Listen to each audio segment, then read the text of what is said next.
Even more than 400 years after her death, the life and legacy of Mary, Queen of Scots, still fascinates us. Her personal struggles and political plans inspired many works of fiction, but none can compete with the true story that led to her death. Today, we're going to look at everything that had to happen for Mary, Queen of Scots, to be executed. But before we get started, be sure to subscribe and let us know in the comments below which other queens you would like to hear about. Now, the meanest hind in fair Scotland may roam their lands free, but I, the Queen of Scotland, lie in prison.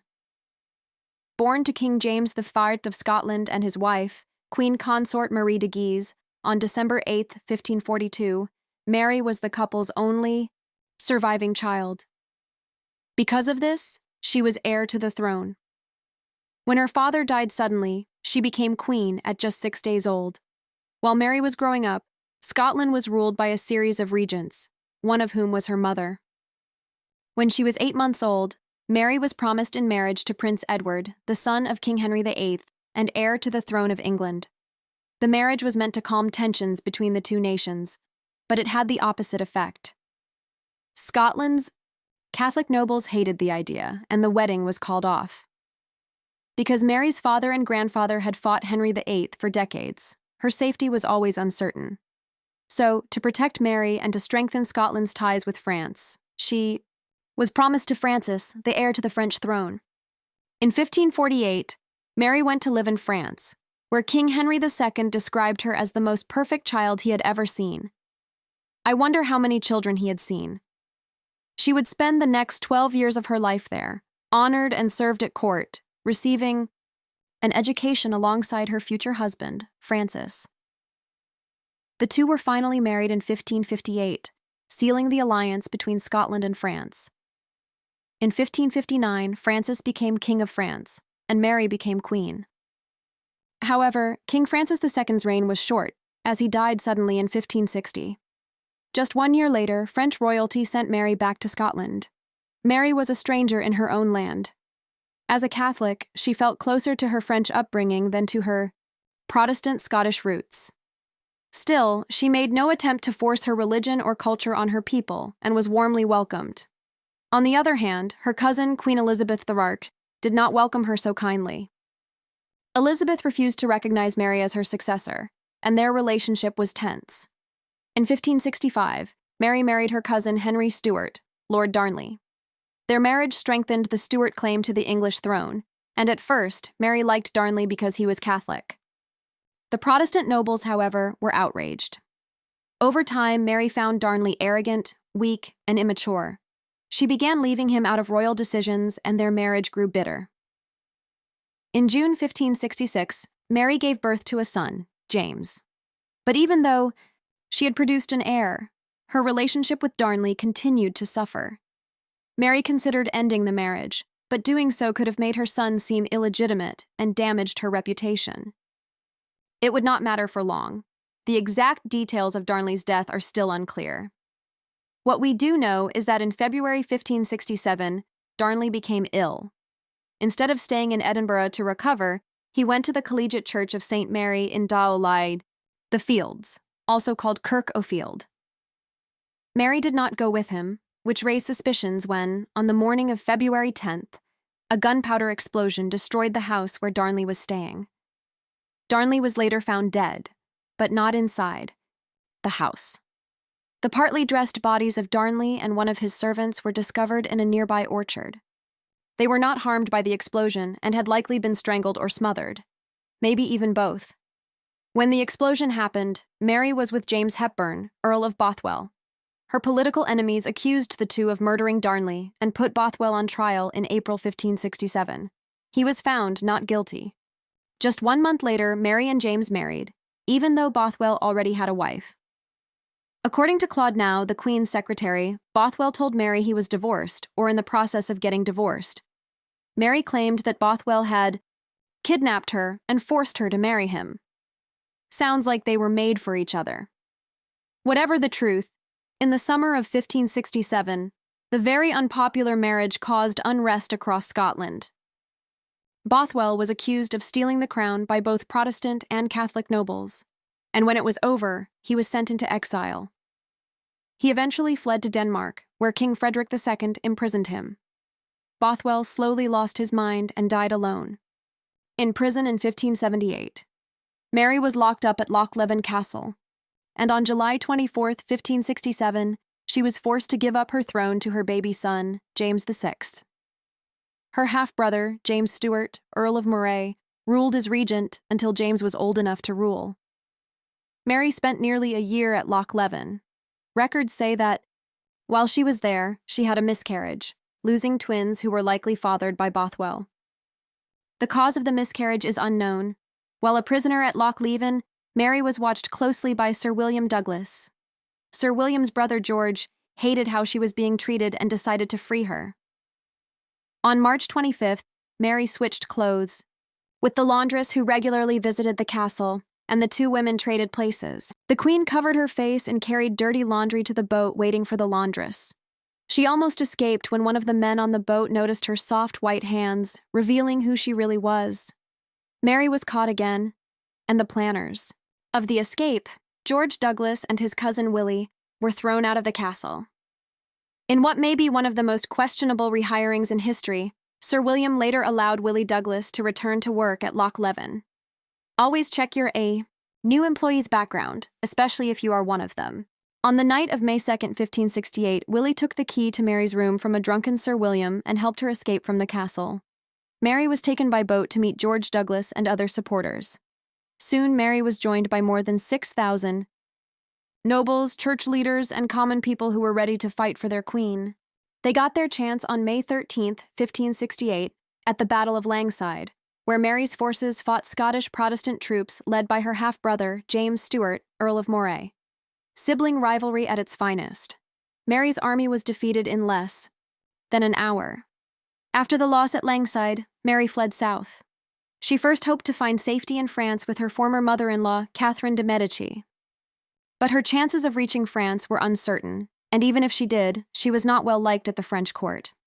That left her with only one real choice: seek protection from her cousin, Queen Elizabeth I. On May 16, 1568, Mary crossed into England. Even though she was not especially fond of her former daughter-in-law, Catherine de' Medici wrote to Elizabeth and asked her to treat Mary kindly. Mary's arrival was met with doubt. The Earl of Moray accused her of being involved in Darnley's murder, and proceedings overseen by Elizabeth began.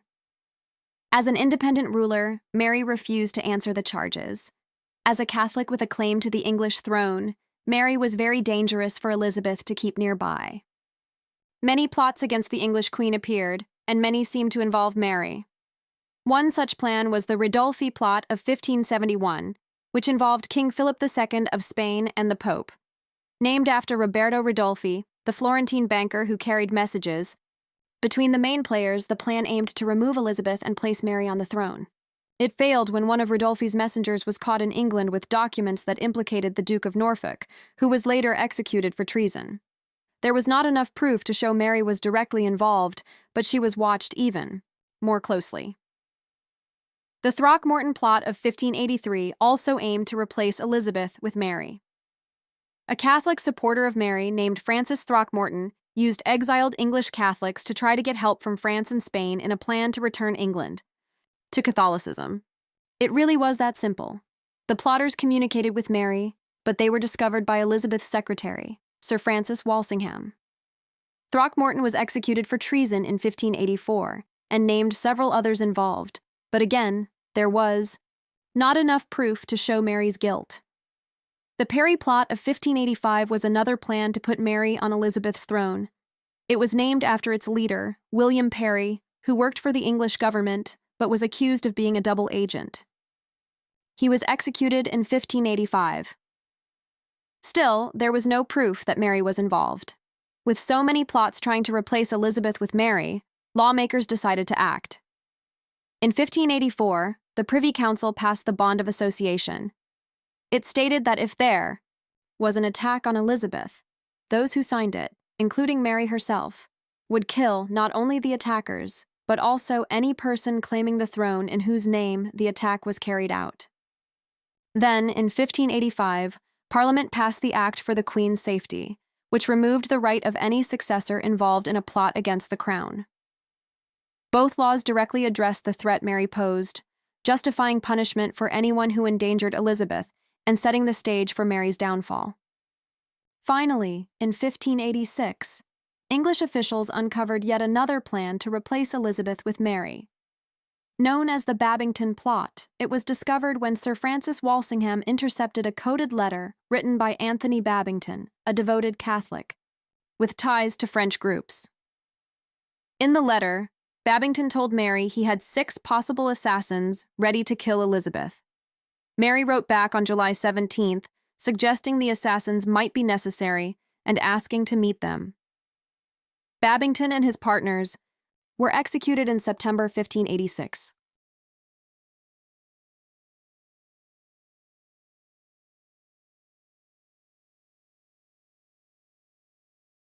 Countess Prascovia Bruce sounds like a character from a James Bond movie, but she was actually one of Catherine the Great's closest friends.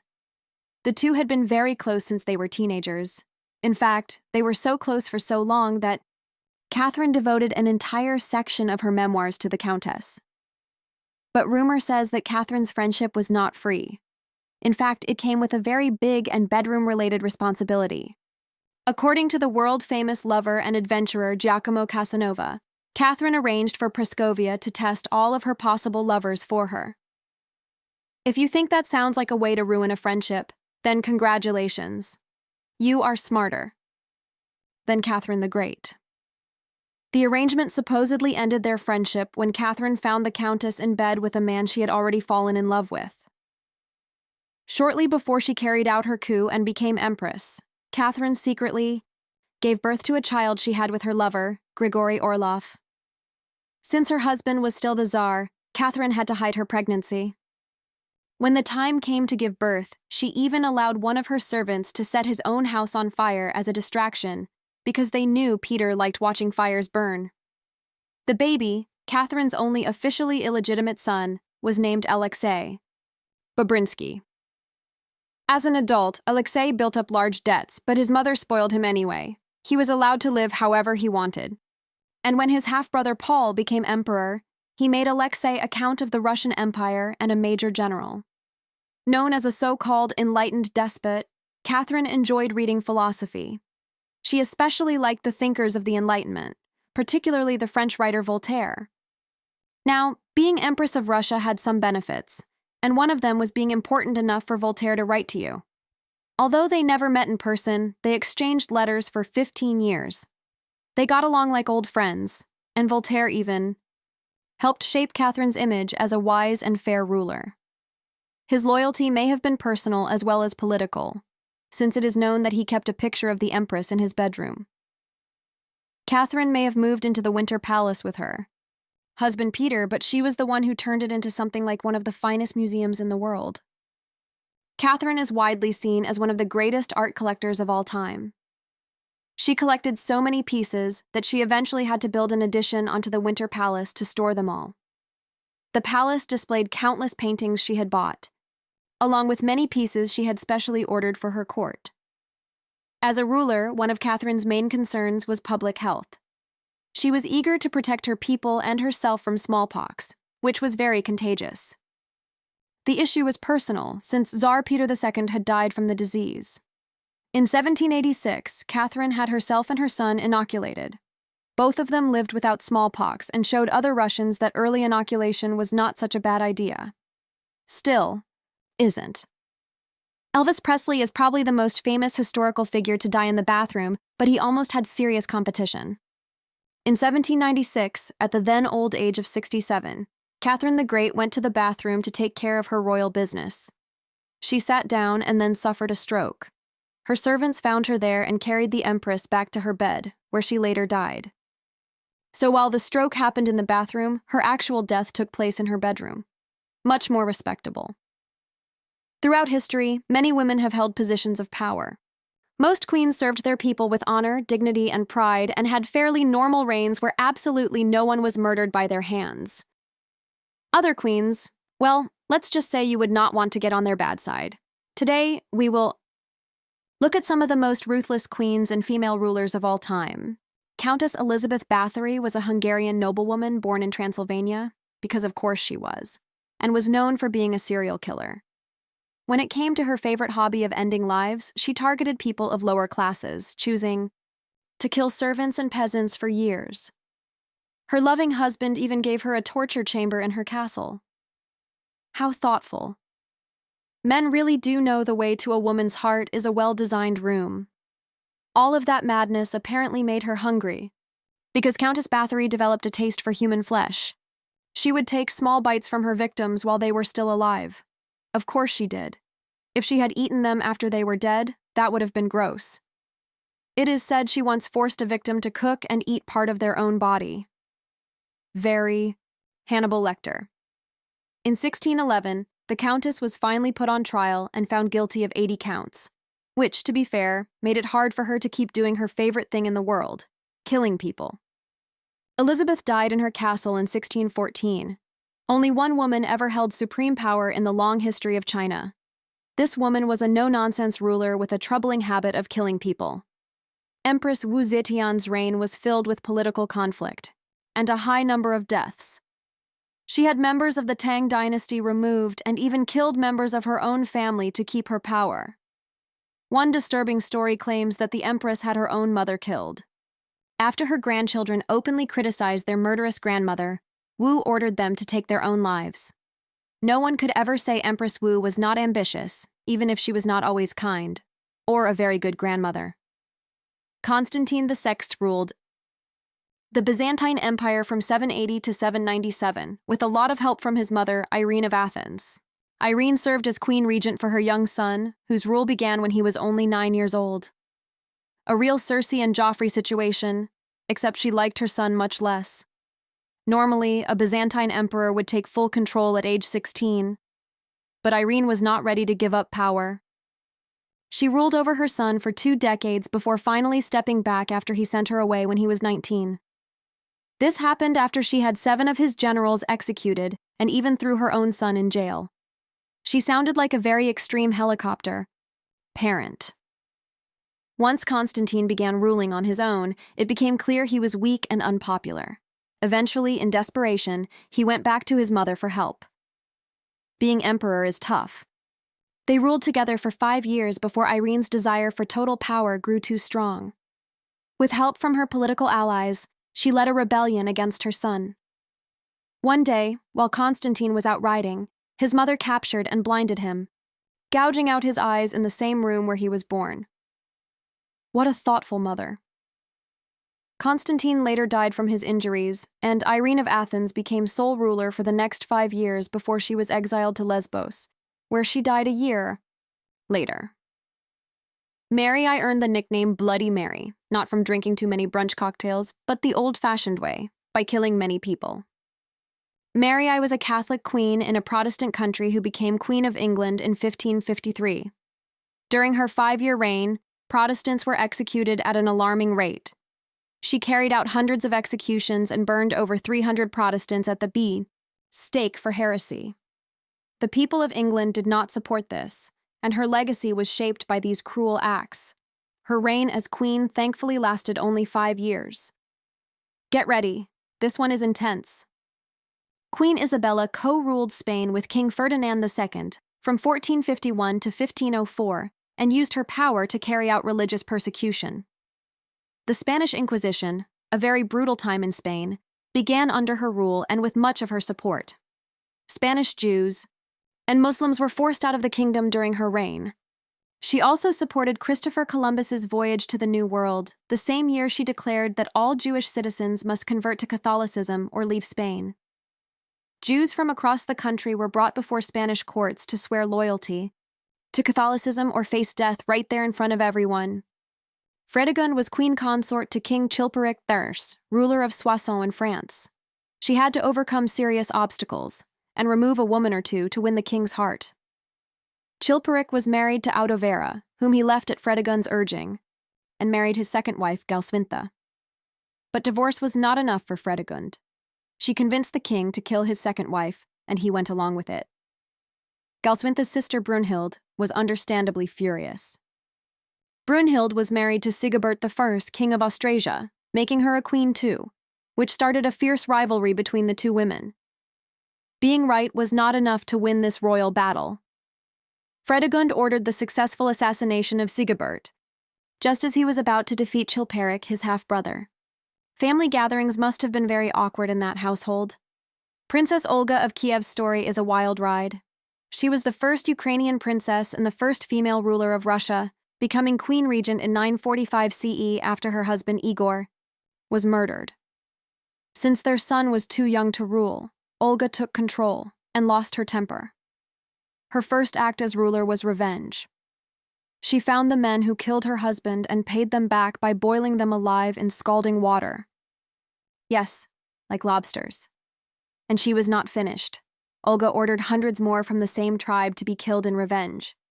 She buried tribal leaders alive and tried to burn down an entire town.